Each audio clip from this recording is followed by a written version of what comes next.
아저씨, 그 시계 어디서 구하셨어요? 사색이 된 소녀는 중년 남성의 손목에 찬 시계를 보며 다급히 물었습니다.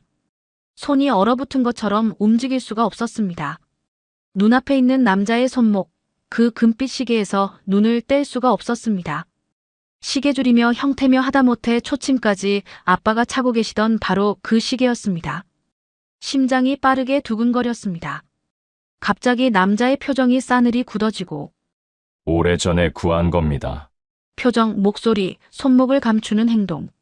모든 게 뭔가를 숨기고 있다는 걸 말해주고 있었습니다. 거짓말하지 마세요. 소녀의 목소리가 떨렸습니다. 눈물이 차오르는 게 느껴졌습니다. 그 시계, 우리 아버지의 거예요. 제가 알아요. 아저씨, 제발 말씀해 주세요. 제발요. 저에겐 너무나 소중한 시계입니다.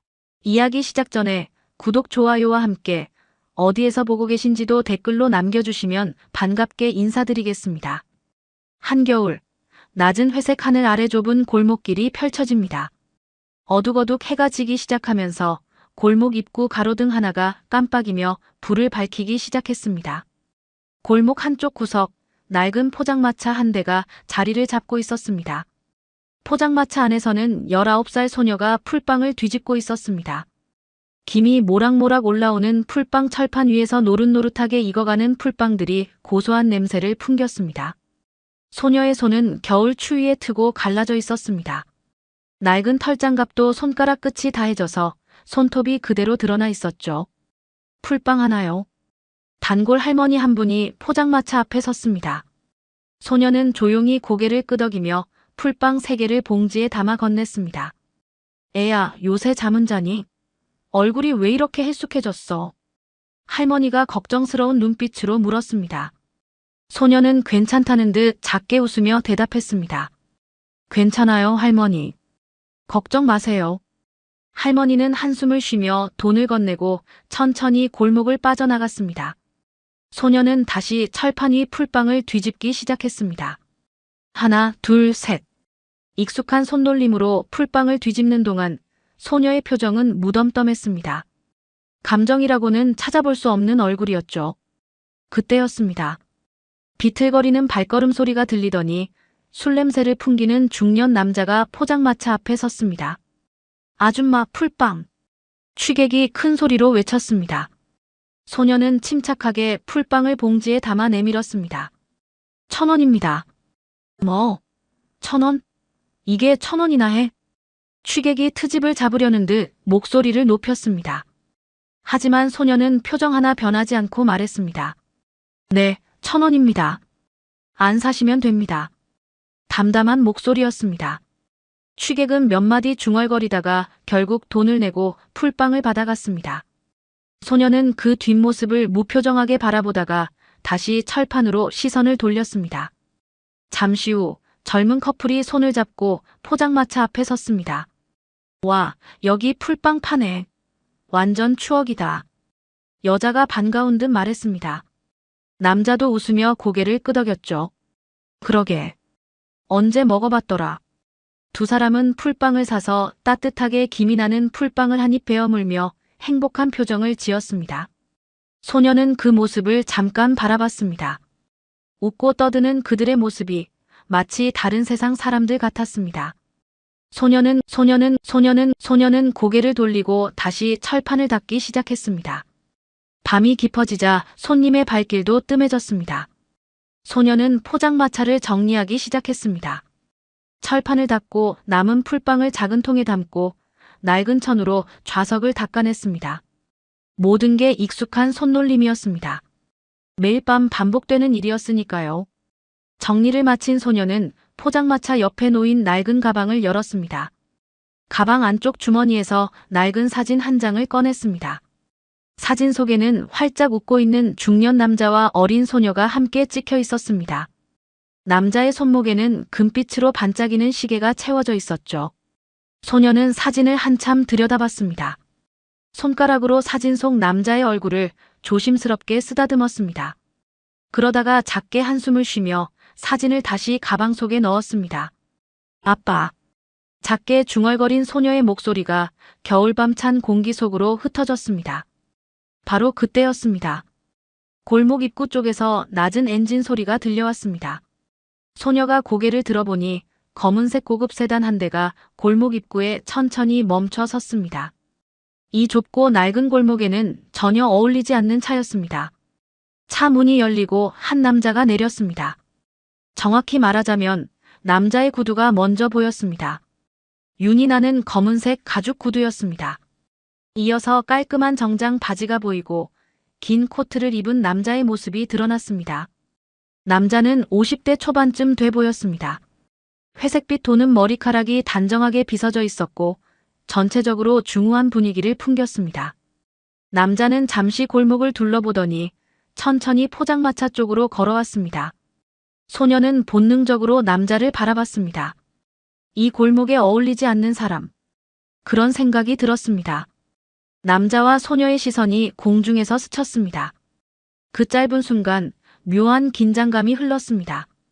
남자는 포장마차 앞에서 멈춰 섰습니다. 그리고 조심스럽게 입을 열었습니다. 저기, 아직 영업 중입니까? 정중한 말투였습니다. 소녀는 잠시 망설이다가 짧게 대답했습니다. 네. 남자는 고개를 끄덕이며 포장마차 앞 의자에 앉으려다가 먼지 묻은 의자를 보고 잠시 멈칫했습니다. 하지만 이내 조용히 앉았습니다. 그 모습이 어딘가 익숙하지 않은 사람 같았습니다. 소녀는 남자를 바라보며 물었습니다. 몇 개 드릴까요? 3개 주십시오. 남자가 말했습니다. 소녀는 묵묵히 풀빵을 봉지에 담기 시작했습니다. 그 사이 남자는 주변을 천천히 둘러봤습니다. 낡은 포장마차, 금이 간 플라스틱 의자, 녹슨 철판. 모든 게 낡고 오래된 것들이었습니다. 소녀가 풀빵을 건넸고 남자는 지갑을 꺼냈습니다. 바로 그 순간이었습니다. 지갑을 꺼내는 남자의 손목에서 금빛으로 반짝이는 무언가가 소녀의 눈에 들어왔습니다. 시계였습니다. 금빛 스틸 시계. 소녀의 눈이 커졌습니다. 손에 들고 있던 봉지가 스르르 미끄러질 뻔했습니다. 심장이 빠르게 뛰기 시작했습니다. 그 시계. 아까 가방 속 사진에서 봤던 아버지가 차고 계셨던 바로 그 시계와 똑같았습니다. 소녀는 손이 얼어붙은 것처럼 움직일 수가 없었습니다. 눈앞에 있는 남자의 손목, 그 금빛 시계에서 눈을 뗄 수가 없었습니다. 심장이 빠르게 두근거렸습니다. 남자는 지갑에서 10,000원짜리 지폐를 꺼내 소녀에게 건넸습니다. 소녀는 떨리는 손으로 돈을 받았습니다. 거스름 돈을 주려고 손을 뻗는 순간 동전 몇 개가 손가락 사이로 빠져나가 땅에 떨어졌습니다. 아! 소녀가 당황한 목소리로 중얼거렸습니다. 남자가 의자에서 일어나 떨어진 동전을 주워주려고 했습니다. 괜찮습니다. 제가 줍겠습니다. 남자가 말했습니다. 하지만 소녀는 얼른 몸을 숙여 동전을 주었습니다. 고개를 들어 거스름 돈을 건네려는데 다시 한번 그 시계가 눈에 들어왔습니다. 가로등 불빛에 반짝이는 금빛 시계. 소녀의 입술이 파르르 떨렸습니다. 남자는 소녀의 이상한 반응을 눈치챘습니다. 소녀가 자꾸 자신의 손목을 바라보는 게 느껴졌거든요. 괜찮습니까? 남자가 조심스럽게 물었습니다. 소녀는 화들짝 놀란 듯 고개를 들었습니다. 아, 네, 괜찮아요. 소녀가 작은 목소리로 대답했습니다. 하지만 표정은 전혀 괜찮아 보이지 않았습니다. 창백한 얼굴에 식은땀이 맺혀 있었으니까요. 남자는 거스름돈을 받아들고 잠시 망설였습니다. 뭔가 말을 하려다가 결국 입을 다물었습니다. 그리고 풀빵이 든 봉지를 들고 천천히 자리에서 일어났습니다. 고맙습니다. 남자가 말했습니다. 소녀는 고개만 살짝 끄덕였습니다. 남자는 몇 걸음 걷다가 멈춰 섰습니다. 그리고 뒤를 돌아봤습니다. 여기, 예전에도 포장마차가 있었습니까? 갑작스러운 질문이었습니다. 소녀는 놀란 눈으로 남자를 바라봤습니다. 네, 오래전부터요. 그렇습니까? 남자는 주변을 천천히 둘러봤습니다. 낡은 골목길, 오래된 건물들, 깜빡이는 가로등. 모든 게 시간이 멈춘 것처럼 느껴지는 풍경이었습니다. 이동리가 참 오랜만입니다. 남자가 중얼거렸습니다. 마치 혼잣말 같았습니다. 소녀는 아무 말도 하지 못하고 그저 남자를 바라만 봤습니다. 남자는 다시 한번 포장마차를 둘러보더니 조용히 고개를 숙여 인사했습니다. 그리고 천천히 걸어서 자신의 차가 있는 쪽으로 향했습니다. 검은색 세단의 문이 열리고 남자가 차에 올라탔습니다. 곧 차는 조용히 골목을 빠져나갔습니다. 소녀는 그 자리에 그대로 서 있었습니다. 차가 완전히 사라진 뒤에도 한참을 멍하니 골목 입구를 바라봤습니다.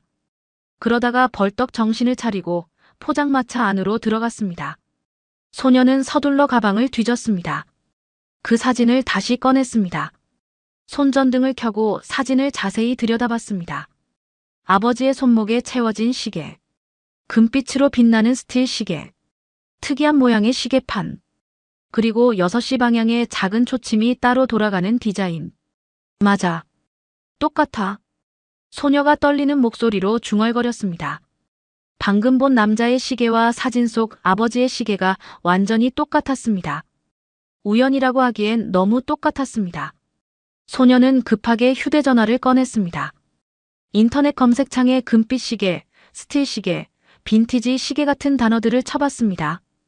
여러 시계 사진들이 나왔지만 아버지의 시계와 똑같은 건 찾기 어려웠습니다.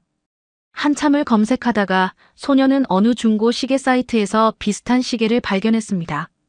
설명을 읽어보니 일본에서 만든 희귀한 모델이라고 적혀 있었습니다. 생산량이 적어서 흔하지 않은 시계라고 했습니다. 희귀한 거였어. 소녀는 한숨을 쉬었습니다. 희귀한 시계라면 우연히 같은 걸 차고 다니는 사람이 있을 수도 있겠죠. 하지만 뭔가 이상했습니다. 왜 하필 여기에, 이 골목에 그 남자가 나타난 걸까요? 게다가 남자는 이동리가 오랜만이라고 했습니다. 소녀는 사진을 다시 들여다봤습니다. 10살도 안 돼 보이는 어린 시절의 자기 모습과 활짝 웃고 있는 아버지. 그때만 해도 행복했습니다. 아버지가 살아계셨고 가난했지만 웃을 수 있었으니까요. 아빠, 그 시계 어디 갔을까? 소녀가 작게 중얼거렸습니다. 아버지가 돌아가신 후 아버지의 물건들을 정리할 때 시계는 어디에도 없었습니다. 사고 현장에서도 발견되지 않았다고 했습니다. 그래서 소녀는 사고 때 잃어버린 거라고만 생각했습니다. 그런데 정말 만약에 그 남자가 차고 있는 시계가 아버지의 시계라면 소녀는 고개를 저었습니다. 말도 안 되는 생각이었습니다. 하지만 가슴 한구석에서 무언가가 꿈틀거렸습니다. 궁금증이었습니다. 알고 싶었습니다. 그 남자가 누구인지, 왜 여기에 온 건지, 그 시계는 어디서 구한 건지. 소녀는 사진을 조심스럽게 가방에 넣었습니다. 그리고 포장마차 정리를 마저 했습니다. 하지만 손은 움직이는데 머릿속은 온통 그 남자 생각뿐이었습니다. 다시 올까? 소녀는 골목 입구를 바라봤습니다. 차가운 겨울바람이 골목을 휘몰아쳤습니다. 소녀는 외투깃을 여미고 낡은 가방을 메고 집으로 향했습니다. 그날 밤 소녀는 잠을 이룰 수가 없었습니다. 눈을 감으면 그 금빛 시계가 눈앞에 어른거렸습니다. 그리고 아버지의 얼굴이 떠올랐습니다. 소녀는 이불을 뒤집어 쓰고 한숨을 쉬었습니다. 내일도 올까? 작은 목소리로 중얼거리며 소녀는 긴긴 밤을 지새웠습니다. 샤그 후 며칠 동안 소녀는 정신없이 지냈습니다. 포장마차 일을 하면서도 자꾸만 골목 입구를 쳐다봤습니다. 혹시 그 검은색 세단이 다시 나타나지 않을까 하는 기대 때문이었습니다. 애야, 거스름돈. 단골 아저씨가 손을 내밀었습니다. 소녀는 깜짝 놀라 정신을 차렸습니다. 아저씨에게 5,000원을 거슬러줘야 하는데 실수로 10,000원을 건넸던 겁니다. 아, 죄송해요. 소녀가 황급히 돈을 다시 받아 제대로 거슬러줬습니다. 아저씨는 걱정스러운 눈으로 소녀를 바라봤습니다. 애야, 오늘 정신이 없구나. 무슨 일 있니? 아니에요, 괜찮아요. 소녀는 억지로 웃으며 대답했습니다. 하지만 마음은 전혀 괜찮지 않았습니다. 머릿속이 온통 그 남자와 시계 생각뿐이었거든요. 손님이 뜸해진 저녁 시간, 소녀는 포장마차 뒤편 작은 창고로 들어갔습니다. 거기엔 아버지의 물건들이 든 낡은 상자가 쌓여 있었습니다. 소녀는 먼지 쌓인 상자를 하나씩 열어보기 시작했습니다.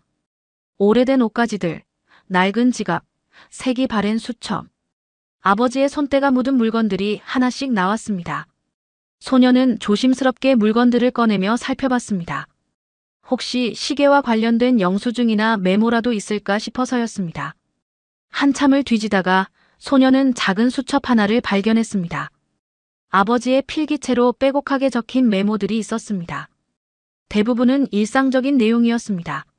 쌀 사기, 전기세 내기, 딸 학용품 사주기 같은 것들이었죠. 그런데 수첩 중간쯤에 이상한 메모가 하나 눈에 띄었습니다. 윤 사장님께 마이너스 꼭 돌려받을 것. 짧은 메모였습니다. 날짜는 10년 전, 아버지가 돌아가시기 한 달 전이었습니다. 소녀는 메모를 뚫어져라 쳐다봤습니다. 윤 사장님. 소녀가 작게 중얼거렸습니다. 누구를 말하는 걸까요? 그리고 뭘 돌려받으려고 했던 걸까요? 소녀는 더 찾아봤지만 다른 단서는 없었습니다. 소녀는 수첩을 들고 이웃집 아주머니를 찾아갔습니다. 아주머니는 아버지와 오랫동안 같은 동네에서 살았던 분이었습니다. 아주머니, 우리 아버지 아시잖아요. 그럼 알지. 착한 사람이었는데. 아주머니가 안타까운 표정으로 말했습니다. 아버지가 옛날에 무슨 일 하셨는지 아세요? 아는 사람 중에 윤 사장님이라는 분 있었나요? 소녀가 물었습니다. 아주머니는 잠시 생각에 잠겼습니다. 글쎄, 내 아버지는 여러 가지 일을 했지. 공사장도 다니고 식당 일도 하고. 힘든 시기였어. 윤 사장님이라. 잘 모르겠는데. 아주머니도 확실히 아는 건 없었습니다. 소녀는 실망한 표정으로 고개를 끄덕였습니다. 그래도 혹시 내 아버지 친구분 연락처 있으면 물어보지 그래. 김 아저씨 있잖아. 옛날에 내 아버지랑 친하게 지내던. 아주머니가 말했습니다. 소녀는 눈이 반짝였습니다. 김 아저씨요? 연락처 아세요? 어디 봐라. 아주머니는 낡은 전화번호부를 뒤적였습니다. 하지만 번호를 눌러봐도 연결되지 않았습니다. 이미 쓰지 않는 번호였던 겁니다. 소녀는 한숨을 쉬며 집으로 돌아왔습니다. 아무것도 알아낼 수가 없었습니다. 그저 윤 사장님이라는 희미한 단서 하나뿐이었습니다. 그날 밤 소녀는 침대에 누워 천장을 바라봤습니다. 어린 시절 기억을 떠올려 봤습니다. 아버지와 함께 있던 시간들. 그 중에서도 유독 선명하게 기억나는 순간이 있었습니다. 7살 때였습니다. 아버지가 손목시계를 보며 활짝 웃던 모습. 그리고 어린 소녀에게 말했던 것. 이거 봐라. 예쁘지? 이거 나중에 네가 크면 너 줄게. 정말요, 아빠? 그럼. 약속이야. 아버지는 새끼손가락을 내밀어 소녀와 약속했습니다. 그때 그 시계가 금빛으로 반짝이던 게 아직도 기억났습니다. 소녀는 눈물이 핑 돌았습니다. 아버지는 결국 그 약속을 지키지 못했습니다. 사고로 세상을 떠나셨고 시계도 사라졌으니까요. 그때 그 시계가 어떻게 저 사람한테. 소녀는 이불을 움켜쥐었습니다. 알고 싶었습니다. 진실이 뭔지 알고 싶었습니다. 바로 그때였습니다. 창밖에서 자동차 소리가 들렸습니다. 소녀는 벌떡 일어나 창문으로 달려갔습니다. 골목 입구에 검은색 세단이 천천히 들어서고 있었습니다. 소녀의 심장이 쿵쾅거렸습니다. 그 남자였습니다. 다시 온 겁니다. 소녀는 급하게 옷을 걸치고 밖으로 뛰쳐나갔습니다. 골목길을 달려 포장마차가 있는 곳으로 갔습니다.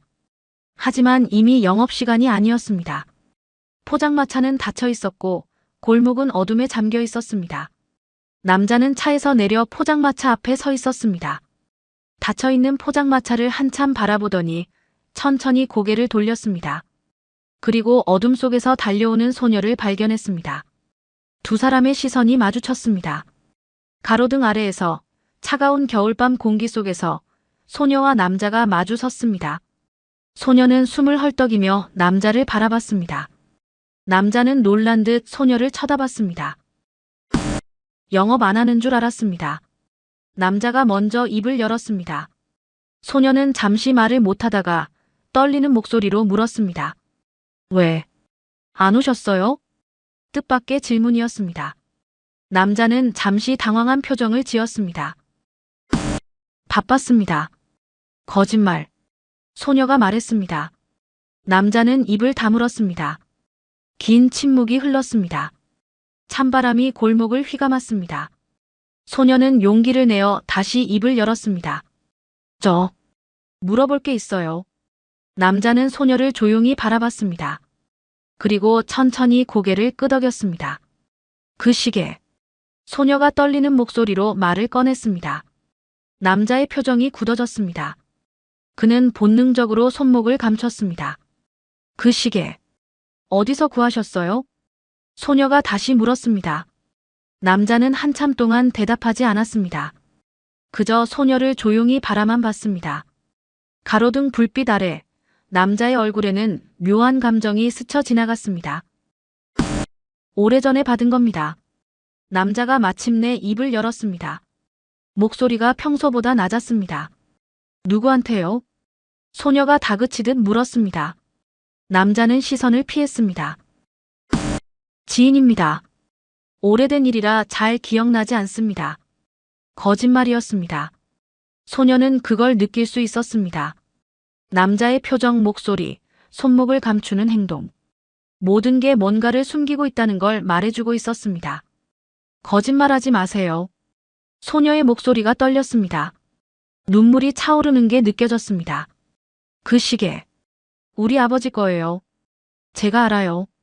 남자의 얼굴이 창백해졌습니다. 그는 한 걸음 뒤로 물러섰습니다.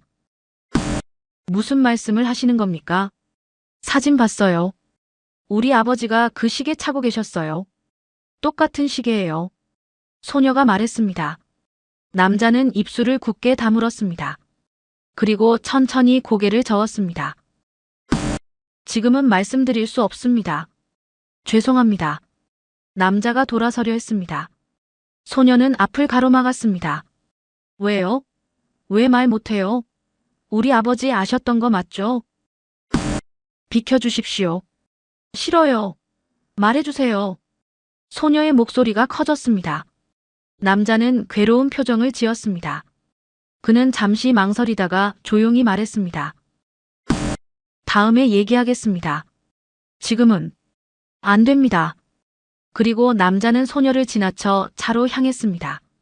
소녀는 그 뒷모습을 바라보며 소리쳤습니다. 도망치지 마세요. 남자의 발걸음이 멈췄습니다. 하지만 돌아보지 않았습니다. 그는 그대로 차에 올라탔습니다. 차 문이 닫히고 검은색 세단이 천천히 골목을 빠져나갔습니다. 소녀는 그 자리에 주저앉았습니다. 눈물이 주르륵 흘러내렸습니다. 온몸이 떨렸습니다. 분했습니다. 답답했습니다. 왜 말 안 해주는 거야? 소녀가 흐느꼈습니다. 차가운 땅바닥에 앉아 한참을 울었습니다. 그 후 일주일이 지났습니다. 남자는 다시 나타나지 않았습니다. 소녀는 매일 밤 골목 입구를 바라봤습니다. 하지만 그 검은색 세단은 보이지 않았습니다. 소녀는 점점 지쳐갔습니다. 밤에 잠도 제대로 못 자고 밥맛도 없었습니다. 단골 손님들도 소녀의 변화를 눈치챘습니다. 애야, 요새 얼굴이 왜 그래? 아프니? 할머니가 걱정스럽게 물었습니다. 소녀는 고개를 저었습니다. 괜찮아요. 괜찮긴 뭐가 괜찮아. 얼굴이 반쪽이 됐는데. 할머니가 한숨을 쉬었습니다. 소녀는 억지로 웃으며 풀빵을 건넸습니다. 어느 비오는 저녁이었습니다. 소녀는 포장마차에서 멍하니 빗방울을 바라보고 있었습니다. 손님도 별로 없는 날씨였습니다. 그때 익숙한 엔진 소리가 들렸습니다. 소녀는 깜짝 놀라 고개를 들었습니다. 검은색 세단이 골목 입구에 섰습니다. 차 문이 열리고 남자가 내렸습니다. 우산도 없이 비를 맞으며 포장마차로 걸어왔습니다. 소녀는 가슴이 두근거렸습니다. 일주일 만이었습니다. 남자는 포장마차 앞에 섰습니다. 정장이 비에 젖어 있었습니다. 영업 중입니까? 남자가 물었습니다. 소녀는 잠시 망설이다가 고개를 끄덕였습니다. 남자는 조용히 자리에 앉았습니다. 소녀는 비닐 하나를 꺼내 남자에게 건넸습니다. 이거라도 쓰세요. 남자는 놀란 듯 소녀를 바라봤습니다. 그리고 조심스럽게 비닐을 받았습니다. 고맙습니다. 어색한 침묵이 흘렀습니다. 소녀는 풀빵을 굽기 시작했습니다. 남자는 그 모습을 조용히 지켜봤습니다. 3개 주세요. 남자가 말했습니다. 소녀는 묵묵히 풀빵을 봉지에 담았습니다. 남자가 지갑을 꺼냈습니다. 이번에는 5,000원을 건넸습니다. 거스름돈이요. 소녀가 말했습니다. 남자는 고개를 저었습니다. 수고비입니다. 필요 없어요. 소녀가 단호하게 말하며 거스름돈을 내밀었습니다. 남자는 난처한 표정을 지었습니다. 결국 거스름돈을 받았습니다. 남자는 풀빵 봉지를 들고 일어서려 했습니다. 소녀가 빠르게 입을 열었습니다. 저번에 물어본 거요. 남자의 움직임이 멈췄습니다. 그 시계 어디서 구하셨냐고요? 소녀가 다시 물었습니다. 남자는 한참 동안 침묵했습니다. 빗소리만 조용히 들렸습니다. 오래전에 받은 겁니다. 같은 대답이었습니다. 소녀는 참았던 감정이 북받쳐 올랐습니다. 누구한테요? 지인입니다. 어떤 지인이요? 이름이 뭐예요? 소녀의 목소리가 떨렸습니다. 남자는 괴로운 표정으로 고개를 저었습니다. 죄송합니다. 더 이상은. 우리 아버지죠? 맞죠? 소녀가 울먹이며 물었습니다. 남자는 얼굴이 하얗게 변했습니다. 그는 몇 걸음 뒤로 물러섰습니다. 어떻게? 사진 봤어요. 똑같은 시계였어요. 우리 아버지가 차고 계셨던 거랑. 소녀가 말했습니다. 남자는 손목의 시계를 내려다봤습니다. 그리고 천천히 고개를 들었습니다. 당신 아버지는? 남자가 입을 열었습니다. 하지만 말을 잇지 못했습니다. 그는 깊은 한숨을 쉬었습니다. 지금은? 아닙니다. 다음에 제대로 말씀드리겠습니다. 또 도망치시는 거예요? 소녀가 따졌습니다. 남자는 고개를 저었습니다. 도망이 아닙니다. 제대로 정리해서 말씀드리겠습니다. 남자가 진지한 눈으로 소녀를 바라봤습니다. 소녀는 그 눈빛을 보며 이번엔 진심이라는 걸 느꼈습니다. 언제요? 곧입니다. 약속합니다. 남자가 말했습니다. 그리고 천천히 몸을 돌렸습니다. 비를 맞으며 차로 향했습니다. 소녀는 그 뒷모습을 바라봤습니다. 남자가 차에 오르기 전 잠시 뒤를 돌아봤습니다. 두 사람의 시선이 다시 마주쳤습니다. 남자는 고개를 숙여 인사했습니다. 그리고 차에 올랐습니다. 소녀는 멍하니 서서 차가 사라질 때까지 지켜봤습니다. 빗물이 뺨을 타고 흘러내렸습니다. 그날 밤 소녀는 집으로 돌아와 다시 아버지의 물건들을 꺼냈습니다. 낡은 상자 안에는 아버지의 흔적들이 가득했습니다. 오래된 사진첩을 조심스럽게 펼쳤습니다. 첫 장에는 젊은 시절의 아버지 사진이 있었습니다. 26쯤 돼 보이는 아버지가 활짝 웃고 있었습니다. 그때는 아직 희망에 차 있던 때였겠죠. 소녀는 한 장 한 장 천천히 넘겼습니다. 아버지의 결혼식 사진, 소녀가 태어났을 때 사진, 돌잔치 사진. 행복했던 시절의 기록들이었습니다. 그러다가 소녀의 손이 멈췄습니다. 아버지가 시계를 차고 있는 사진이 여러 장 있었습니다. 소녀가 3살 때 찍은 사진, 5살 때 놀이터에서 찍은 사진, 7살 때 생일 사진. 모든 사진 속 아버지의 손목에는 그 금빛 시계가 있었습니다. 아빠는 이 시계를 정말 아꼈구나. 소녀가 중얼거렸습니다. 사진을 자세히 보니 아버지는 어떤 사진에서든 시계를 차고 계셨습니다. 마치 절대 벗지 않는 것처럼요. 소녀는 사진 뒷면을 확인해 봤습니다. 몇몇 사진 뒤에는 날짜가 적혀 있었습니다. 가장 오래된 건 15년 전이었습니다. 그때부터 아버지는 그 시계를 차고 계셨던 겁니다. 그런데 이상한 점이 있었습니다. 10년 전 아버지가 돌아가시기 직전의 사진들에는 시계가 없었습니다. 소녀는 사진을 뒤적이며 확인했습니다. 분명 몇 달 전까지는 차고 있었는데 어느 순간부터 시계가 사라진 겁니다. 그때 없어진 거구나. 소녀는 아버지가 돌아가시기 한 달 전쯤 찍은 사진을 들여다봤습니다. 아버지의 손목은 텅 비어 있었습니다. 시계 자국만 희미하게 남아 있었습니다. 소녀는 다시 아버지의 수첩을 꺼냈습니다. 윤 사장님께 마이너스 꼭 돌려받을 것이라고 적힌 그 메모. 날짜를 확인해 보니 시계가 사라진 시기와 딱 맞아떨어졌습니다. 그럼 그 남자가 윤 사장님인 건가? 소녀의 심장이 빠르게 뛰었습니다. 퍼즐 조각들이 맞춰지기 시작했습니다. 아버지는 그 시계를 누군가에게 맡겼습니다. 윤 사장님이라는 사람에게. 그리고 돌려받으려 했지만 사고가 나면서 끝내 돌려받지 못한 겁니다. 소녀는 이웃집 아주머니가 했던 말을 떠올렸습니다. 내 아버지는 여러 가지 일을 했지. 힘든 시기였어. 아버지는 그때 무슨 일이 있었던 걸까요? 왜 그 소중한 시계를 남에게 맡긴 걸까요? 다음 날 아침, 소녀는 일찍 일어나 다시 이웃집 아주머니를 찾아갔습니다. 아주머니, 저 또 왔어요. 소녀가 말했습니다. 아주머니는 아침 설거지를 하다가 소녀를 반겼습니다. 어머 애야. 무슨 일이니? 우리 아버지 얘기 좀 더 들어보고 싶어서요. 아버지가 10년 전쯤에 무슨 어려운 일 있으셨나요? 소녀가 물었습니다. 아주머니는 잠시 생각에 잠겼습니다. 10년 전. 그때가 제일 힘든 때였지.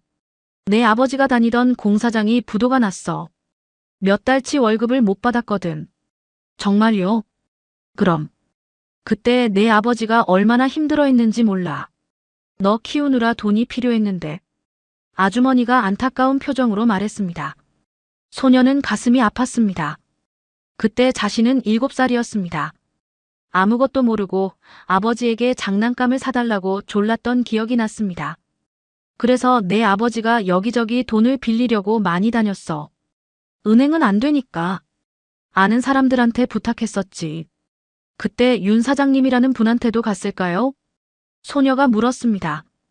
아주머니는 고개를 갸웃했습니다. 글쎄, 그건 잘 모르겠는데. 근데 왜 윤 사장님 얘길 자꾸 하니? 소녀는 잠시 망설이다가 말했습니다. 아버지 수첩에 그 이름이 적혀 있었어요. 그리고 최근에 그분을 만난 것 같아요. 아주머니의 눈이 커졌습니다. 정말? 어떻게? 소녀는 포장마차에서 있었던 일들을 간단히 설명했습니다. 고급 세단을 타고 온 남자, 그의 손목에 있던 시계, 아버지의 시계와 똑같았던 것. 아주머니는 한참을 듣더니 한숨을 쉬었습니다. 그랬구나. 그 시계 말이야. 내 아버지가 정말 아끼던 거였어. 돌아가신 아버지한테 물려받은 거라고 했거든. 할아버지가요? 응. 내 할아버지 유품이었어. 그래서 내 아버지가 절대 안 팔려고 했었지. 아무리 돈이 없어도. 소녀의 눈에 눈물이 고였습니다. 그렇게 소중한 시계를, 할아버지의 유품을, 아버지는 누군가에게 맡긴 겁니다. 얼마나 절박했으면 그랬을까요? 그런데 그 시계가 왜 그 사람한테 있는 거지? 아주머니가 중얼거렸습니다. 소녀도 궁금했습니다. 아버지는 돌려받으려 했습니다. 수첩에 그렇게 적어놨으니까요. 하지만 돌려받지 못했습니다. 소녀는 집으로 돌아와 침대에 앉았습니다. 머릿속이 복잡했습니다. 아버지의 과거, 그 남자와의 관계, 시계의 행방. 알고 싶은 게 너무 많았습니다. 그때 휴대전화가 울렸습니다. 문자 메시지였습니다. 모르는 번호였습니다. 소녀는 조심스럽게 메시지를 열어봤습니다. 내일 저녁 10시 포장마차에서 뵙겠습니다. 제대로 말씀드리겠습니다. 마이너스 윤재헌. 소녀는 메시지를 읽고 또 읽었습니다. 손이 떨렸습니다. 드디어 진실을 알게 되는 걸까요? 아버지와 그 남자 사이에 무슨 일이 있었던 건지. 소녀는 휴대전화를 꼭 쥐었습니다. 내일이 기다려지면서도 두려웠습니다. 어떤 이야기를 듣게 될까요? 아버지는 왜 그 시계를 맡긴 걸까요? 그리고 왜 돌려받지 못한 걸까요? 소녀는 창밖을 바라봤습니다. 어둑어둑 해가 지고 있었습니다. 내일이면 모든 게 밝혀질 겁니다. 아빠, 무슨 일이 있었던 거예요? 소녀가 작게 중얼거렸습니다. 그 목소리가 텅 빈 방 안에 조용히 울려 퍼졌습니다. 같은 시각 서울 강남의 고급 아파트. 윤재원은 넓은 거실 소파에 앉아 있었습니다. 손에는 위스키 잔이 들려 있었습니다. 하지만 한 모금도 마시지 않았습니다. 그저 잔을 들여다보며 생각에 잠겨 있었습니다. 재현은 천천히 손목의 시계를 내려다봤습니다. 가로등 불빛에 금빛으로 반짝이던 그 시계. 10년 동안 그의 손목에 있었던 시계였습니다. 재현은 시계를 풀어 손바닥 위에 올려놓았습니다. 묵직한 무게가 느껴졌습니다. 그 무게가 단순히 시계의 무게만은 아니라는 걸 재현은 너무나 잘 알고 있었습니다. 10년이나 됐구나. 재현이 작게 중얼거렸습니다. 그리고 눈을 감았습니다. 기억이 떠올랐습니다. 10년 전 그날의 기억이. 당시 재현은 42살이었습니다. 중견 기업의 임원이었죠. 성공 가도를 달리던 때였습니다. 그때 재현의 사무실로 한 남자가 찾아왔습니다. 윤 사장님, 저 기억하시죠? 남자는 초라한 작업복 차림이었습니다. 얼굴은 수척하고 눈빛은 지쳐 있었습니다. 재현은 그 남자를 보자마자 알아봤습니다. 강민수 씨? 재현이 놀란 목소리로 말했습니다.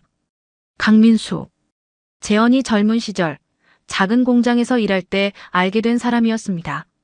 함께 밤샘 작업도 하고 힘들 때 서로 의지하며 지냈던 동료였죠. 오랜만입니다, 사장님. 민수가 어색하게 웃었습니다. 재현은 자리에서 일어나 반갑게 악수를 청했습니다. 어떻게 된 일입니까? 그동안 어떻게 지내셨어요? 그게 말씀드릴 게 있어서 왔습니다. 민수의 표정이 어두워졌습니다. 재현은 민수를 응접실로 안내했습니다.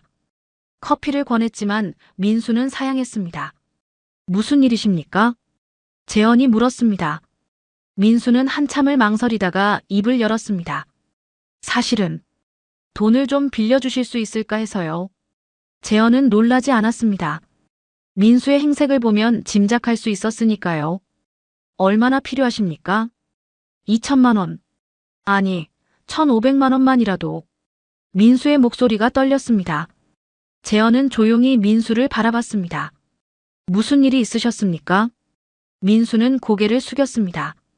그리고 떨리는 목소리로 사정을 설명했습니다. 다니던 공사장이 부도가 났습니다. 석 달치 월급을 못 받았습니다. 집세도 밀렸고 딸아이 학비도 내야 했습니다. 은행은 안 됩니다. 신용불량이라. 사채는 더 무섭고요. 민수가 말했습니다. 재현은 안타까운 마음이 들었습니다. 옛 동료가 이렇게 힘들어하는 모습을 보니 가슴이 아팠습니다. 알겠습니다. 도와드리겠습니다. 재현이 말했습니다. 민수의 얼굴이 환해졌습니다. 정말입니까? 고맙습니다. 꼭 갚겠습니다. 천천히 갚으셔도 됩니다. 우리 사이 아닙니까? 재현이 웃으며 말했습니다. 민수는 감사하다며 거듭 인사했습니다. 그러다가 손목의 시계를 풀기 시작했습니다. 이거 잠깐만 맡아주십시오. 민수가 금빛 시계를 내밀었습니다. 재현은 손을 저었습니다. 아닙니다. 그럴 필요 없습니다. 아닙니다. 이거 제 아버지 유품입니다. 제일 소중한 겁니다. 이걸 맡기면 제가 정신 바짝 차리고 일해서 꼭 갚을 것 같아서요. 부탁입니다. 민수가 간곡하게 말했습니다. 재현은 망설였습니다. 하지만 민수의 눈빛이 워낙 진지해서 결국 시계를 받았습니다. 알겠습니다. 잘 보관하겠습니다. 곧 찾으러 오십시오. 고맙습니다. 한 달만 있으면 새 일자리 구할 것 같습니다. 그때 꼭 찾으러 오겠습니다. 민수가 고개를 깊이 숙였습니다. 그리고 사무실을 나갔습니다. 재현은 거실 소파에 앉아 그날의 기억을 떠올렸습니다. 하지만 민수는 시계를 찾으러 오지 못했습니다. 일주일 후 재현은 소식을 들었습니다. 민수가 교통사고를 당했다는 소식이었습니다. 재현은 급히 병원으로 달려갔습니다. 하지만 중환자실 앞에서 발걸음이 멈췄습니다. 의사가 나와서 말했습니다. 너무 늦었다고. 이미 숨을 거뒀다고. 재현은 멍하니 서 있었습니다. 복도 끝에서 어린 여자아이의 울음소리가 들렸습니다. 7살쯤 돼 보이는 아이가 간호사에게 안겨 울고 있었습니다. 아빠, 아빠. 아이의 목소리가 복도에 울려 퍼졌습니다. 재현은 가슴이 찢어지는 것 같았습니다. 며칠 후 재현은 장례식장에 갔습니다. 작은 장례식장이었습니다. 사람들도 많지 않았습니다. 재현은 영정 사진 앞에 섰습니다. 사진 속 민수는 활짝 웃고 있었습니다. 재현은 주머니에서 시계를 꺼냈습니다. 돌려줘야 했습니다. 민수의 유품을. 민수의 딸에게. 하지만 재현은 시계를 다시 주머니에 넣었습니다. 저 어린아이에게 어떻게 말해야 할까요? 아버지가 저한테 돈 빌리러 오셨습니다라고. 이 시계를 담보로 맡기셨습니다라고. 그건 민수의 자존심을 짓밟는 일 같았습니다. 어린 딸에게 아버지가 얼마나 힘들었는지, 돈을 빌려야 했는지 알리는 게 맞는 걸까요? 민수는 그걸 원했을까요? 재현은 혼란스러웠습니다. 그리고 결국 아무것도 하지 못한 채 장례식장을 나왔습니다. 나중에 아이가 좀 더 크면 재현은 그렇게 다짐했습니다. 하지만 10년이 흘렀습니다. 재현은 더 바빠졌습니다. 사업은 커졌고 책임도 무거워졌습니다. 시계는 재현의 서랍에 있었습니다. 그러다 어느 순간부터 차고 다니게 됐습니다. 재현은 위스키 잔을 내려놓았습니다. 그리고 시계를 다시 들여다봤습니다. 민수 씨의 마지막 부탁이었는데 지켜드리지 못했습니다. 재현의 목소리가 떨렸습니다. 시계를 잘 보관해달라던 민수의 목소리가 들리는 것 같았습니다. 곧 찾으러 오겠습니다라던 그 약속. 민수는 지키지 못했지만 재현도 지키지 못했습니다. 딸에게 돌려주겠다는 다짐을. 재현은 휴대전화를 꺼냈습니다. 그리고 소녀에게 문자를 보냈습니다. 내일 저녁 모든 걸 말하겠다고. 이제는 더 이상 미룰 수 없었습니다. 민수 씨, 미안합니다. 이제라도 제대로 돌려드리겠습니다. 재현이 중얼거렸습니다. 그의 목소리가 텅 빈 거실에 조용히 울려 퍼졌습니다. 다음 날 저녁 소녀는 평소보다 일찍 포장마차를 열었습니다. 손님이 오기도 전에 모든 준비를 마쳤습니다. 하지만 마음은 조금도 편하지 않았습니다. 손이 떨려서 풀빵을 제대로 뒤집지도 못했습니다. 애야, 오늘 왜 그래? 얼굴이 새하얗게 질렸네. 단골 할머니가 걱정스럽게 물었습니다. 소녀는 억지로 웃으며 대답했습니다. 괜찮아요, 할머니. 그냥 좀 피곤해서요. 그래, 무리하지 말고. 절다고 함부로 하면 안 돼. 할머니는 풀빵을 받아들고 천천히 자리를 떠났습니다. 소녀는 시계를 봤습니다. 저녁 8시. 아직 2시간이나 남았습니다. 시간이 너무 천천히 흘렀습니다. 1시간이 마치 하루처럼 느껴졌습니다. 소녀는 자꾸만 골목 입구를 쳐다봤습니다. 혹시 일찍 오지 않을까 하는 기대 때문이었습니다. 9시가 됐습니다. 손님들이 하나둘 줄어들기 시작했습니다. 소녀는 포장마차를 정리하며 마음을 가다듬으려 애썼습니다. 9시 반. 골목은 점점 조용해졌습니다. 가로등 불빛만이 어둠 속을 밝히고 있었습니다. 소녀는 의자에 앉아 손을 꼭 쥐었습니다. 10시 5분 전. 멀리서 자동차 소리가 들렸습니다. 소녀는 벌떡 일어났습니다. 검은색 세단이 천천히 골목 안으로 들어왔습니다. 차가 포장마차 근처에 멈춰 섰습니다. 문이 열리고 윤재원이 내렸습니다. 평소와 달리 캐주얼한 옷차림이었습니다. 재현은 잠시 차문에 기대서 있다가 천천히 포장마차로 걸어왔습니다. 왔습니다. 재현이 조용히 말했습니다. 소녀는 고개를 끄덕였습니다. 재현은 포장마차 앞 벤치에 앉았습니다. 소녀도 맞은편에 앉았습니다. 한참 동안 침묵이 흘렀습니다. 두 사람 모두 입을 열지 못했습니다. 재현이 먼저 숨을 깊이 들이쉬었습니다. 성함이 뭡니까? 재현이 물었습니다. 소녀는 잠시 망설이다가 대답했습니다. 강지은이요. 재현의 얼굴이 굳어졌습니다. 민수의 성이었습니다. 재현은 예상했지만 확인하는 순간 가슴이 먹먹해졌습니다. 역시 그렇군요. 재현이 작게 중얼거렸습니다. 지은이 물었습니다. 뭐가 역시예요? 당신 아버지는 강민수 씨가 맞습니까? 재현의 목소리가 떨렸습니다. 지은은 눈을 크게 떴습니다. 어떻게 우리 아버지 이름을 알고 지냈습니다. 오래전에 재현이 말했습니다. 지은의 심장이 빠르게 뛰었습니다. 우리 아버지를 아셨어요? 네. 젊은 시절 함께 일했던 적이 있습니다. 재현이 천천히 말을 이어갔습니다. 지은은 숨을 죽이고 재현의 말을 들었습니다. 당신 아버지는 좋은 분이었습니다. 성실하고 착한 사람이었죠. 재현의 목소리가 잠겼습니다. 지은의 눈에 눈물이 맺혔습니다. 그럼 그 시계는 당신 아버지가 제게 맡기신 겁니다. 10년 전에 재현이 말했습니다. 지은은 입술을 깨물었습니다. 왜요? 왜 맡기셨어요? 재현은 잠시 말을 멈췄습니다. 그리고 천천히 조심스럽게 입을 열었습니다. 당신 아버지께서 어려운 일이 있으셨습니다. 그래서 저한테 도움을 청하러 오셨죠. 무슨 도움이요? 돈을 빌리러 오셨습니다. 재현이 말했습니다. 지은은 숨이 막혔습니다. 그때 당신 아버지는 일자리를 잃으신 상태였습니다. 월급도 못 받으셨고요. 그래서 제게 오신 겁니다. 재현의 말이 이어졌습니다. 지은은 아무 말도 하지 못했습니다. 그때 아버지가 얼마나 힘들었을지 상상이 됐습니다. 저는 도와드렸습니다. 돈을 빌려드렸죠. 그런데 당신 아버지께서 이 시계를 꼭 맡기겠다고 하셨습니다. 재현이 손목에 시계를 내려다봤습니다. 아버지 유품이라고 하셨습니다.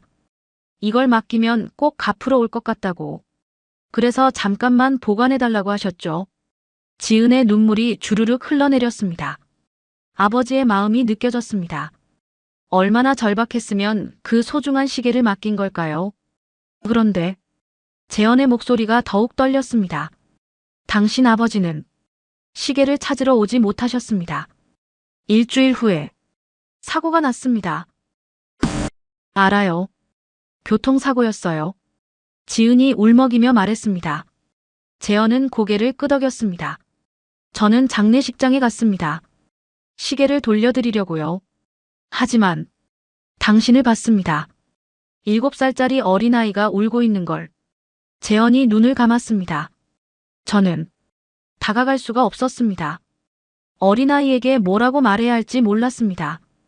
아버지가 돈을 빌리러 왔다고, 시계를 담보로 맡겼다고, 그건 당신 아버지의 자존심을 짓밟는 일 같았습니다. 지은은 고개를 저었습니다. 아니에요. 아버지는 부끄러운 일 하신 거 아니에요. 알고 있습니다. 하지만 그때는 어떻게 해야 할지 몰랐습니다. 재현이 괴로운 표정으로 말했습니다. 그래서 나중에 돌려드리려고 했습니다. 당신이 좀 더 크면 이해할 수 있을 나이가 되면. 하지만 10년이 흘렀습니다. 저는 핑계만 대며 미뤘습니다. 재현이 시계를 풀었습니다. 그리고 지은에게 내밀었습니다. 이제라도 돌려드립니다. 당신 아버지의 유품입니다. 당신이 가져야 합니다. 지은은 떨리는 손으로 시계를 받았습니다. 10년 만에 돌아온 아버지의 시계. 손바닥 위에 올려놓으니 묵직한 무게가 느껴졌습니다. 아빠. 지은이 울먹였습니다. 재현은 조용히 지은을 바라봤습니다. 늦었지만 미안합니다. 진작 돌려드렸어야 했는데. 재현의 목소리도 떨렸습니다. 지은은 시계를 꼭 쥐고 한참을 울었습니다. 겨울밤 찬 공기 속에서 두 사람은 말없이 앉아 있었습니다. 가로등 불빛이 조용히 그들을 비추고 있었습니다. 한참 동안 침묵이 흘렀습니다. 지은은 시계를 꼭 쥔 채 눈물을 닦았습니다. 재현은 조용히 기다렸습니다. 무슨 말을 해야 할지 몰랐습니다. 지은이 먼저 입을 열었습니다. 아버지가 그때 얼마나 힘드셨을까요? 목소리가 떨렸습니다. 재현은 고개를 끄덕였습니다. 많이 힘드셨을 겁니다. 하지만 당신 아버지는 끝까지 포기하지 않으셨습니다.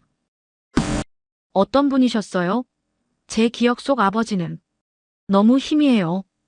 지은이 물었습니다. 재현은 잠시 생각에 잠겼습니다. 그리고 천천히 말을 시작했습니다. 당신 아버지는 정말 성실한 분이셨습니다. 젊은 시절 우리가 함께 공장에서 일할 때도 항상 먼저 나오고 늦게 퇴근하셨죠. 재현의 목소리에 그리움이 묻어났습니다. 밤샘 작업할 때도 한 번도 불평하는 걸 못 봤습니다. 힘들어도 항상 웃으셨어요. 그리고 늘 당신 얘기를 하셨습니다. 저요? 지은이 놀라서 물었습니다. 재현은 미소를 지었습니다. 그럼요. 우리 딸이 얼마나 예쁜지 아십니까라고 자랑하셨죠. 주머니에서 당신 사진을 꺼내 보여주시기도 하셨습니다. 지은의 눈에 다시 눈물이 맺혔습니다. 마지막으로 저를 찾아오셨을 때도 당신 얘기를 하셨습니다. 딸아이가 이제 학교 들어가는데 아빠로서 부끄럽지 않게 해주고 싶다고요. 재현의 목소리가 잠겼습니다.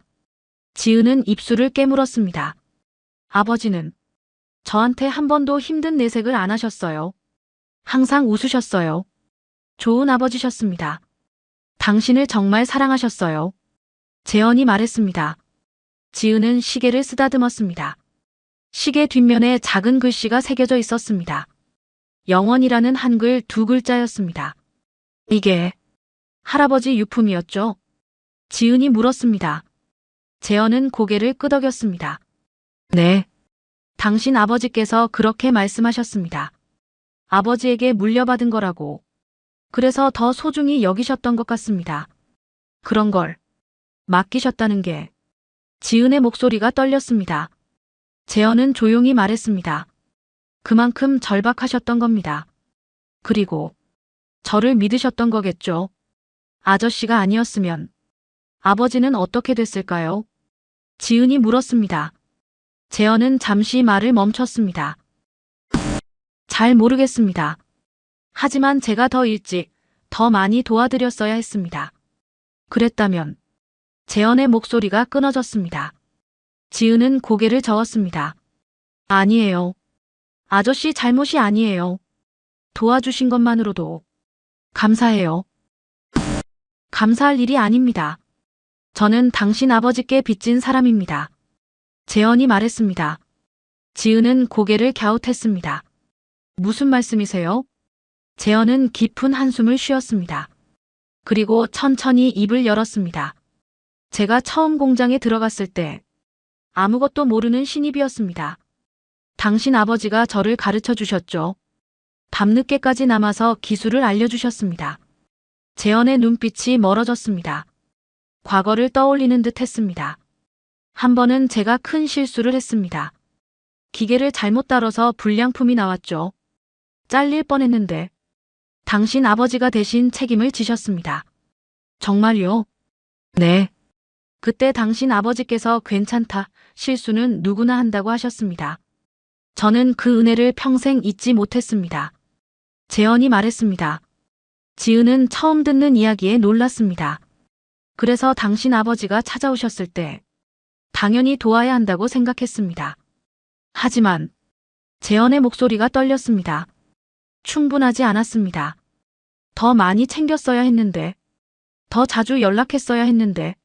아저씨, 괜찮아요. 지은이 말했습니다.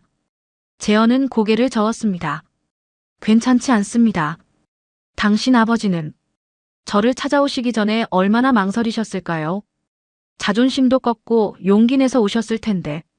재현의 눈시울이 붉어졌습니다.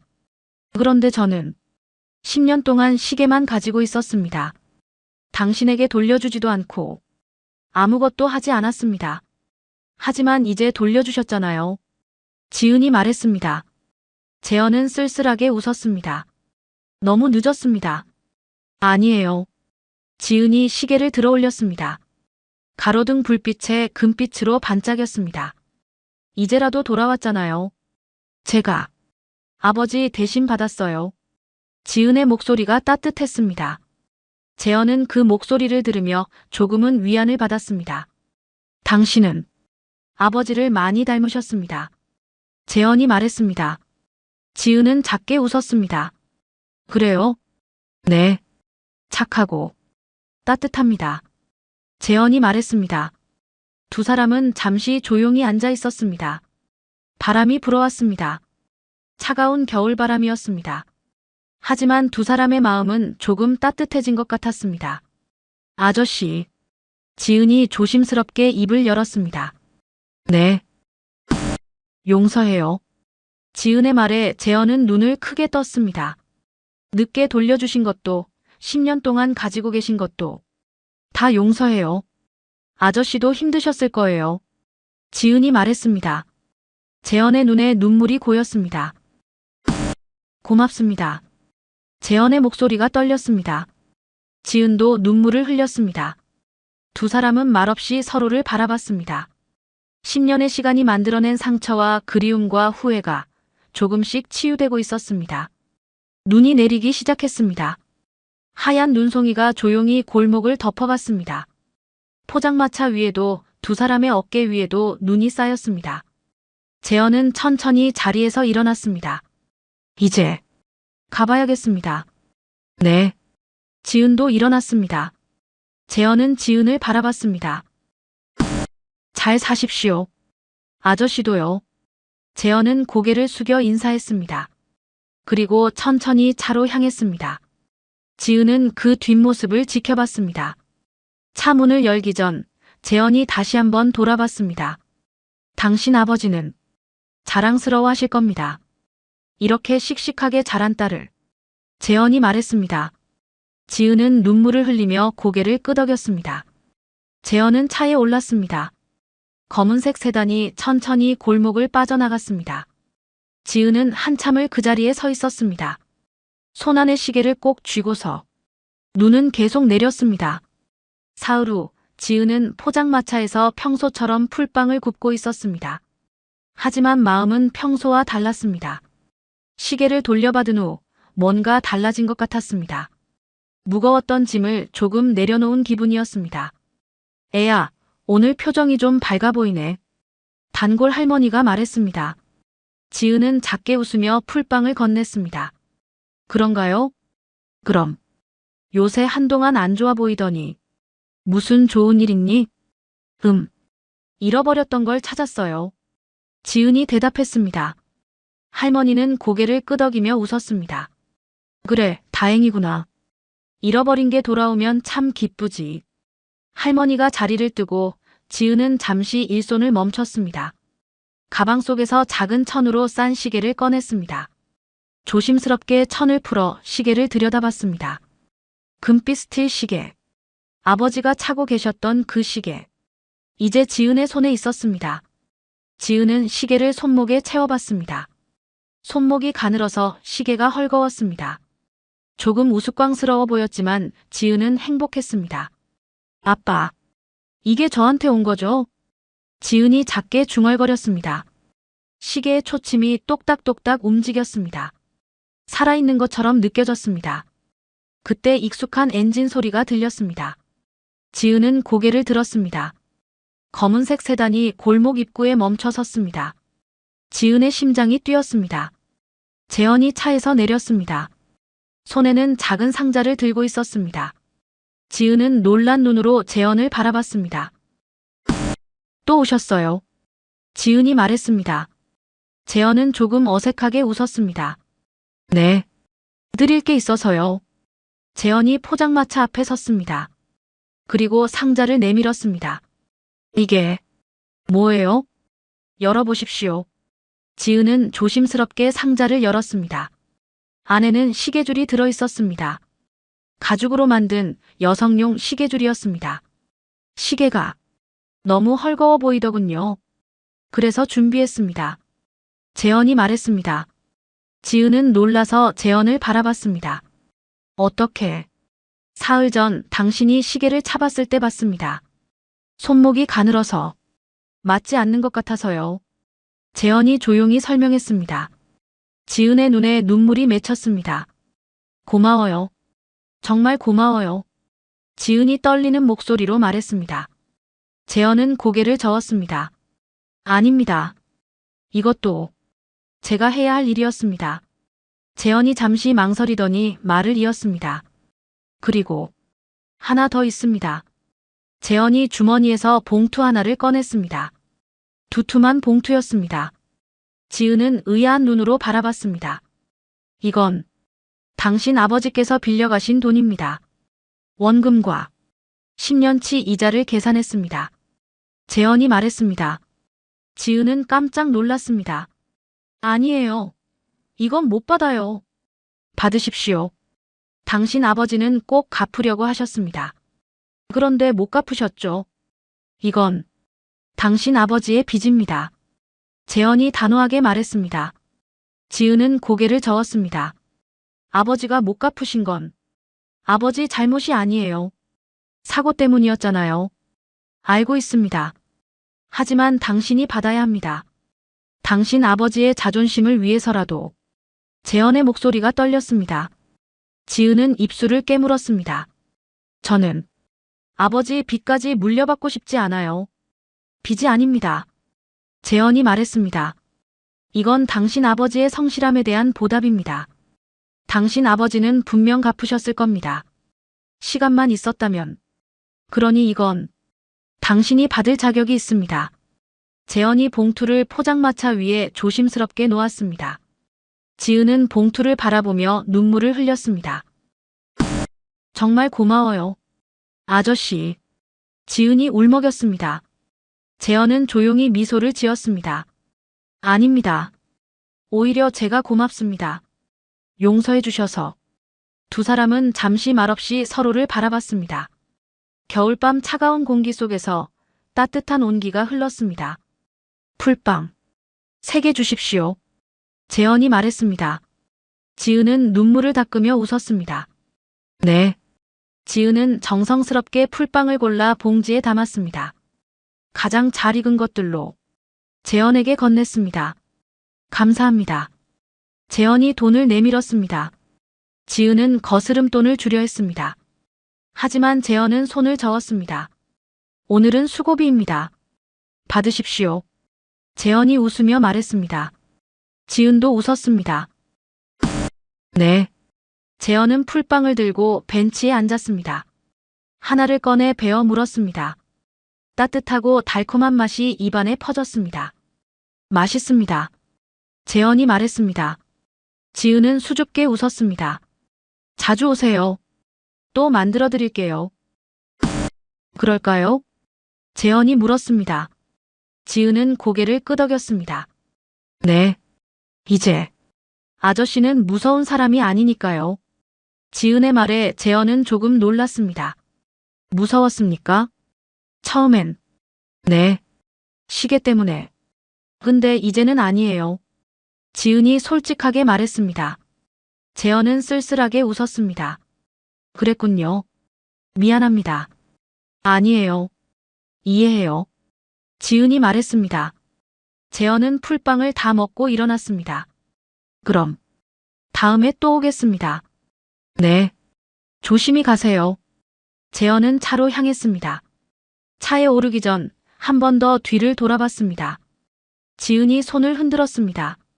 재현도 작게 손을 흔들었습니다. 검은색 세단이 천천히 골목을 빠져나갔습니다. 지은은 그 모습을 지켜보다가 상자와 봉투를 들여다봤습니다. 시계줄을 꺼내 시계에 끼워봤습니다. 딱 맞았습니다. 지은은 시계를 손목에 다시 채웠습니다. 이번엔 헐거워지지 않았습니다. 아빠, 이제 제대로 찾았어요. 지은이 중얼거렸습니다. 시계를 쓰다듬으며 지은은 작게 웃었습니다. 봉투도 조심스럽게 열어봤습니다. 안에는 돈과 함께 쪽지가 하나 들어있었습니다. 강민수 씨는 제 인생의 은인이었습니다. 이 돈은 빚이 아니라 감사의 표시입니다. 딸을 잘 키우셨습니다. 마이너스 윤재헌. 지은은 쪽지를 읽고 또 읽었습니다. 눈물이 주르륵 흘러내렸습니다. 하지만 이번엔 슬픈 눈물이 아니었습니다. 따뜻한 눈물이었습니다. 하늘을 올려다봤습니다. 별이 반짝이고 있었습니다. 아빠, 좋은 친구 두셨네요. 지은이 하늘을 향해 중얼거렸습니다. 바람이 불어왔습니다.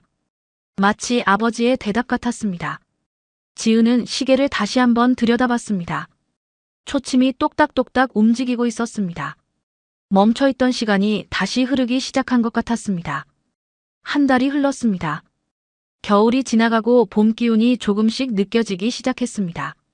골목길 모퉁이에는 개나리 몇 송이가 노랗게 피어났습니다. 담벼락 틈새로는 이름 모를 풀들이 고개를 내밀었습니다. 지은은 여전히 포장마차에서 풀빵을 팔고 있었습니다. 하지만 예전과는 달라진 게 있었습니다. 표정이 밝아졌습니다. 손님들과 이야기할 때도 웃음이 많아졌습니다. 무엇보다 손목에는 아버지의 금빛 시계가 반짝이고 있었습니다. 애야, 요새 얼굴에 꽃이 폈네. 단골 할머니가 풀빵을 사러 오며 말했습니다. 지은은 수줍게 웃었습니다. 그런가요? 그럼. 예전엔 항상 무거운 표정이었는데 이제는 밝아 보여서 보기 좋구나. 무슨 좋은 일 있니? 할머니가 물었습니다. 지은은 손목의 시계를 슬쩍 내려다봤습니다. 금빛 시계가 햇살에 반짝였습니다. 네. 잃어버렸던 걸 찾았어요. 그래. 다행이구나. 소중한 거였나 보네. 네. 정말 소중한 거예요. 지은이 미소를 지으며 풀빵을 봉지에 담아 건넸습니다. 할머니는 돈을 건네며 한 번 더 지은을 바라봤습니다. 그래, 이제 그 얼굴이다. 네가 웃어야 손님들도 기분이 좋아. 계속 밝게 지내렴. 할머니가 자리를 뜨고 지은은 포장마차를 닦으며 생각에 잠겼습니다. 정말 달라졌습니다. 시계를 돌려받고 나서 뭔가 풀린 것 같았습니다. 아버지와 제대로 작별 인사를 한 기분이었습니다. 오후가 되자 익숙한 엔진 소리가 들렸습니다. 지은은 고개를 들었습니다. 검은색 세단이 골목 안으로 들어오고 있었습니다. 재현이었습니다. 요즘은 일주일에 두세 번씩 들르고 있었습니다. 포장마차 단골이 된 겁니다. 어서 오세요, 아저씨. 지은이 반갑게 인사했습니다. 재현은 미소를 지으며 포장마차 앞에 섰습니다. 오늘도 풀빵 3개 주십시오. 네. 금방 드릴게요. 갓 구운 거예요. 지은은 철판 위에서 막 나온 따끈한 풀빵을 골라 봉지에 담았습니다. 김이 모락모락 올라왔습니다. 재현에게 건네며 물었습니다. 오늘은 일찍 오셨네요. 평소보다 1시간은 빨라요. 오늘 일정이 일찍 끝났습니다. 그래서 일부러 일찍 나왔습니다. 재현이 대답했습니다. 지은은 따뜻한 보리차를 종이컵에 따라 건넸습니다. 감사합니다. 재현이 벤치에 앉아 보리차를 한 모금 마셨습니다. 따뜻한 온기가 몸속으로 퍼졌습니다. 봄바람이 불어왔습니다. 차갑지 않은 부드러운 바람이었습니다. 요즘은 어떻습니까? 재현이 조심스럽게 물었습니다. 지은은 잠시 생각하더니 환하게 웃으며 대답했습니다. 좋아요. 예전보다 훨씬 좋아요. 다행입니다. 보기 좋습니다. 재현이 진심으로 말했습니다. 지은은 손목의 시계를 만지작거렸습니다. 이 시계, 매일 차고 다녀요. 아버지가 옆에 계신 것 같아서요. 아침에 일어나면 제일 먼저 이걸 차요. 당신 아버지도 기뻐하실 겁니다. 재현이 조용히 말했습니다. 지은은 고개를 끄덕이며 시계를 들여다봤습니다. 그리고 저 결정했어요. 무엇을요? 지은이 재현을 똑바로 바라보며 말했습니다. 공부 다시 시작하려고요. 재현은 놀란 표정을 지었습니다. 정말입니까? 네. 아저씨가 주신 그 돈으로 검정고시 준비하려고요. 벌써 학원도 알아봤어요. 다음 달부터 다닐 거예요. 지은의 눈이 반짝였습니다. 희망으로 가득 찬 눈빛이었습니다. 그리고 나중엔 요리 학원도 다니고 싶어요. 제대로 배워서 작은 가게라도 차리고 싶어요. 훌륭한 결정입니다. 응원하겠습니다. 재현은 흐뭇한 표정으로 지은을 바라봤습니다. 지은이 진심으로 말했습니다. 고마워요. 아저씨 덕분이에요. 아저씨가 아니었으면 이런 생각도 못했을 거예요. 아닙니다. 당신의 결심입니다. 당신이 해낸 겁니다. 재현이 고개를 저었습니다. 지은은 웃으며 말을 이었습니다. 아버지도 원하셨을 것 같아요. 제가 공부해서 뭔가 되는 거. 그래서 더 열심히 하려고요. 당신 아버지는 분명 자랑스러워 하실 겁니다. 재현의 목소리가 잠겼습니다. 지은은 고개를 끄덕이며 하늘을 올려다봤습니다. 그때 지은의 친구가 포장마차로 다가왔습니다. 또래 여자아이였습니다. 지은아. 수진아. 왔어. 지은이 반갑게 인사했습니다. 친구 수진은 재현을 보고 잠시 멈칫했습니다. 안녕하세요. 수진이 조금 어색하게 인사했습니다. 재현도 가볍게 고개를 숙였습니다. 네, 안녕하십니까? 수진은 지은에게 다가와 작은 목소리로 귓속말을 했습니다. 저분이 그 아저씨야? 시계 돌려주신 분? 응. 맞아. 와. 진짜 자주 오시네. 단골이 되셨네. 수진이 신기하다는 듯 중얼거렸습니다. 지은은 웃으며 수진에게 풀빵을 하나 건넸습니다. 먹어. 서비스야. 고마워. 근데 지은아, 너 요즘 진짜 달라 보여. 표정도 밝고. 그래. 다행이다. 지은이 수줍게 웃었습니다. 수진이 풀빵을 받아들고 한쪽에 앉았습니다. 재현은 자리에서 일어났습니다. 그럼 저는 이만 가보겠습니다. 벌써요? 풀빵은요? 차에서 먹겠습니다. 재현이 웃으며 말했습니다. 그리고 지갑을 꺼냈습니다. 지은은 돈을 받으며 거스름돈을 건넸습니다. 감사합니다. 조심히 가세요, 아저씨. 네. 또 오겠습니다. 공부 열심히 하십시오. 네. 꼭 합격해서 보여드릴게요. 지은이 환하게 웃었습니다. 재현은 고개를 끄덕이며 차로 향했습니다. 차에 오르기 전 한 번 더 뒤를 돌아봤습니다. 지은이 친구와 이야기하며 웃고 있었습니다. 밝은 표정이었습니다. 재현은 미소를 지었습니다. 그리고 차에 올라탔습니다. 차 안에서 풀빵 하나를 꺼내 베어 물었습니다. 달콤하고 따뜻한 맛이었습니다. 민수 씨, 딸을 정말 잘 키우셨습니다. 재현이 중얼거렸습니다. 손목을 보니 텅 비어 있었습니다. 시계가 없으니 뭔가 허전했습니다. 하지만 동시에 가벼웠습니다. 10년 동안 짊어졌던 무게를 내려놓은 기분이었습니다. 재현은 차를 출발시켰습니다. 백미러로 포장마차를 한 번 더 바라봤습니다. 봄볕 아래 반짝이는 포장마차.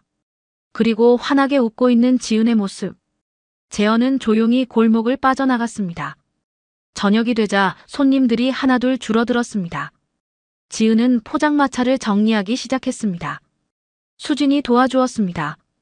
지은아, 너 요즘 진짜 달라졌어. 수진이 철판을 닦으며 말했습니다. 지은은 고개를 갸웃했습니다. 뭐가? 표정이랑 분위기. 예전엔 항상 무거워 보였는데 지금은 가벼워 보여. 뭔가 짐을 내려놓은 것 같아. 수진의 말에 지은은 미소를 지었습니다. 뭔가 풀린 것 같아. 마음이 편해졌어. 그 시계 때문이야? 수진이 지은의 손목을 가리켰습니다. 지은은 시계를 내려다봤습니다. 이거 찾고 나니까 아빠한테 제대로 작별 인사를 한 것 같아. 이제는 아빠가 하늘에서 편히 쉬실 수 있을 것 같아. 그래, 다행이다. 너 행복해 보여서 나도 기뻐. 수진이 웃으며 말했습니다. 두 사람은 정리를 마치고 함께 골목을 걸었습니다. 집으로 가는 길, 지은은 하늘을 올려다봤습니다. 별이 반짝이고 있었습니다. 예전엔 별을 보면 슬펐습니다. 아버지 생각이 나서. 하지만 이제는 달랐습니다. 아버지가 저 별 중 하나가 되어 자신을 지켜보고 있을 것 같았습니다. 아빠, 저 이제 괜찮아요. 혼자서도 잘 살 수 있어요. 아빠가 자랑스러워 하실 만한 사람이 될게요. 지은이 작게 중얼거렸습니다. 바람이 불어왔습니다. 마치 아버지의 대답 같았습니다. 집에 도착해서 지은은 가방에서 작은 노트를 꺼냈습니다. 새로 산 노트였습니다. 겉표지에 나의 계획이라고 적혀 있었습니다. 지은은 책상에 앉아 노트를 펼쳤습니다. 첫 장은 비어 있었습니다. 지은은 펜을 들고 천천히 하나씩 적어 내려갔습니다. 검정고시 합격하기, 요리 제대로 배우기, 작은 가게 차리기, 아빠한테 자랑스러운 딸 되기. 마지막 줄을 쓰고 지은은 잠시 멈췄습니다. 그리고 한 줄을 더 추가했습니다. 내 시간은 내가 만들기. 지은은 노트를 덮고 시계를 손목에서 풀었습니다. 조심스럽게 시계를 들여다봤습니다. 초침이 똑딱똑딱 움직이고 있었습니다. 멈춰있던 시간이 아니었습니다. 지금 이 순간부터 흐르는 새로운 시간이었습니다. 이제 내 시간은 내가 만들어. 지은이 중얼거렸습니다. 그리고 시계를 깨끗한 천으로 닦아 조심스럽게 상자에 넣었습니다. 상자를 책상 서랍에 넣으며 생각했습니다. 내일도 모레도 계속해서 함께할 시계. 아버지의 시계. 이제는 지은의 시계. 창밖을 보니 달이 떠올랐습니다. 환한 보름달이었습니다. 달빛이 방 안으로 쏟아져 들어왔습니다. 지은은 달을 바라보며 작게 웃었습니다. 새로운 시작이었습니다. 아버지의 시계와 함께 지은은 자신의 시간을 만들어갈 준비가 되어 있었습니다. 더 이상 과거에 묶여 있지 않았습니다. 앞으로 나아갈 준비가 되어 있었습니다. 좁은 골목길, 낡은 포장마차, 그리고 17살 소녀. 그 모든 것이 봄의 달빛 아래 조용히 숨을 쉬고 있었습니다. 시계의 초침은 여전히 똑딱똑딱 움직이고 있었습니다. 시간은 멈추지 않고 흘러갑니다. 하지만 이제 지은은 두렵지 않았습니다. 시간과 함께 자신도 성장하고 있었으니까요.